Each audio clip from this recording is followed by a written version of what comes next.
Hi, this is Sarit Switzer, and welcome to the It Is Taught podcast, a podcast devoted to the teachings of Rabbi Shneur Zalman of Liadi as recorded in his most famous work, the Tanya. My hope for this show is to make these teachings accessible and relatable to the average person, regardless of prior Jewish education or affiliation. The episodes follow the prescribed daily study portions and are meant to serve as practical lessons in how to live your life as your true self and develop an authentic and powerful relationship with your Creator. I have personally experienced the effects the study of this work has had on me, and I'm excited to share what I can of this knowledge with you. So please join me on this journey of learning, self-growth, and connection with your source.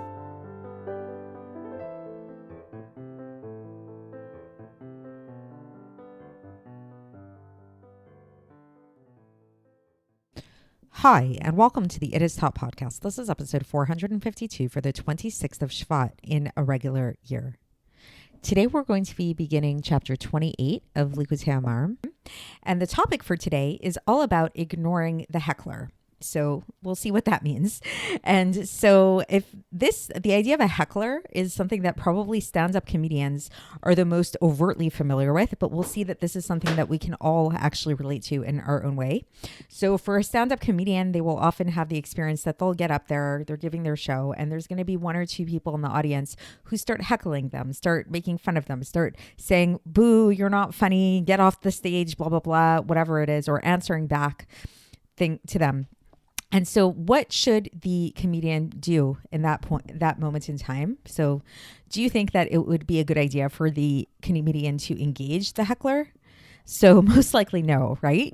So what comedians have learned time and time again is the best thing to do is actually just to ignore that heckler. And I think that this is something that we can all relate to on some level or another in our lives, that even if we have never done stand-up comedy, throughout our lives, unfortunately, most of us have at some point or another come into contact with people who have either outright made fun of us or said slurs to us, whether it was like anti-Semitic slurs or even just said things to us that were really just really distracting. I know that personally, the way that I can really relate to this, and this is probably something that probably a lot of people could identify with, is over COVID, where a lot of people were stuck in their homes and stuck to the internet.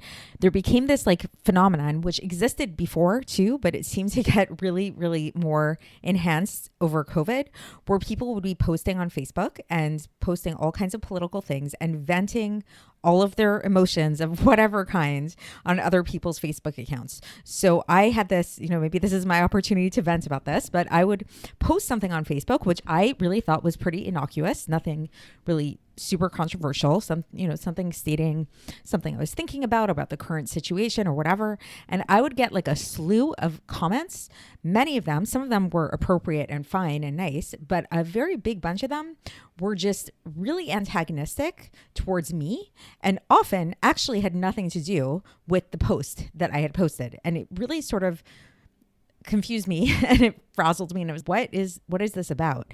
And I noticed this several times.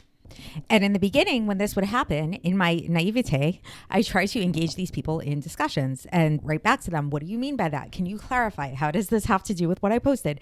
Things like that. And I quickly learned that I was not engaging with people who were logical, or at least the comments that they were posting were not coming from a logical place.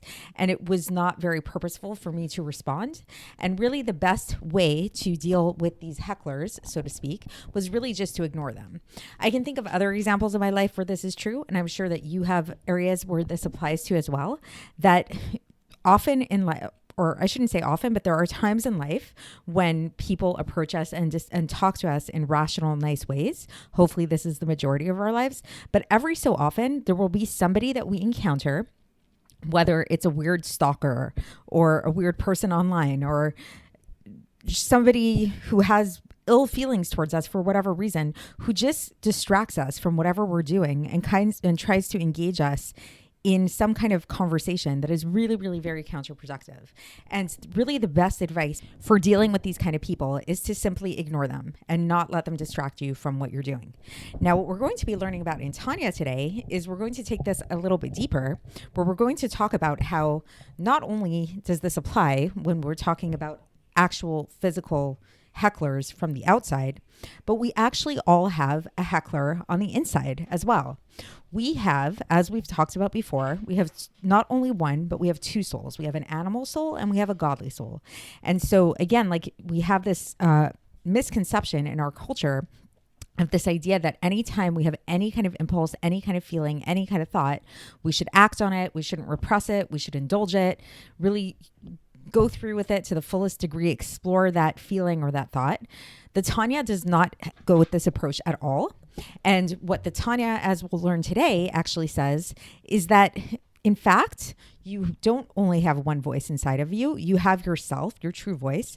And then you have this other voice that really you can think of as a heckler. And our job is actually to figure out how to deal with this heckler and not let this heckler obstruct us from our ultimate purpose in life. So let's get into the text and see how the Alter Rebbe breaks it down, and maybe we can understand this a little bit deeper. So here we go. So the topic, just to again bring it into context, if you haven't been following, please go back as always to follow and catch up to where we're at. But we've been talking a lot about the idea of thinking about things and inappropriate thoughts, counterproductive thoughts, distracting thoughts, thoughts that will deter you and distract you from your service of God. Because our ultimate purpose, obviously, is why we're put on this earth, is to serve our Creator and live our lives to our fullest ability. So we talked about how it does happen because we're human, and this is how God created us, we are all susceptible to having thoughts that distract us from this purpose and lead us down a path of having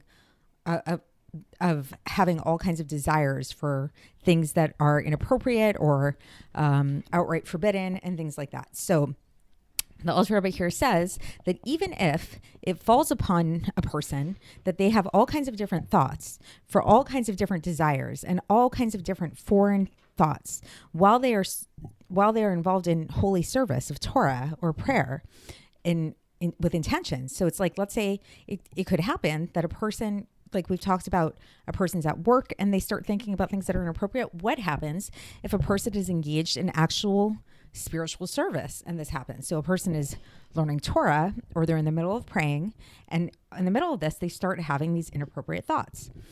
What should they do? So the Alter Rebbe says, do not focus on them, but rather just push them out of your mind in the moment, right away. And the Alter Rebbe says, do not be a fool to think that you can try to elevate these character traits of the thoughts. So it's like a person might think to themselves like, oh, wow, I'm having this like inappropriate thought right now, or I'm having some kind of thought right now. I wonder where that's coming from. I wonder how I can rectify myself and fix myself in this way. And what is going on with this thought? The Alter Rebbe is saying, don't go there. Do not be a fool that you could go and rectify yourself and work on yourself in that moment. In that moment, push the thought out of your mind immediately.